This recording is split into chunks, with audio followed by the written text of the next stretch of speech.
those days, I have no idea. Now, I don't think they do it.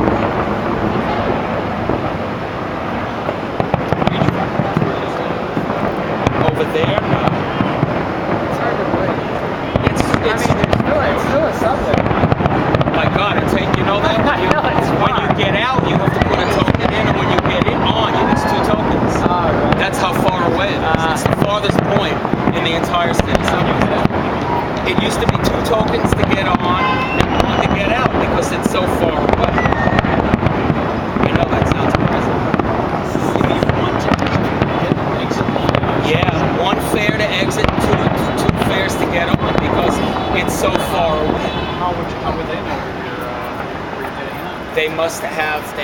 Well, when you get on, I mean, the automation must be set for such a thing. Yeah, in that it's the A line all the way out and in a certain amount of stops. Well, if you get on certain stops there, you have to pay 2 tokens. And if you get off a certain stop, it's a token to get out. See how we say tokens? When I was a little kid, they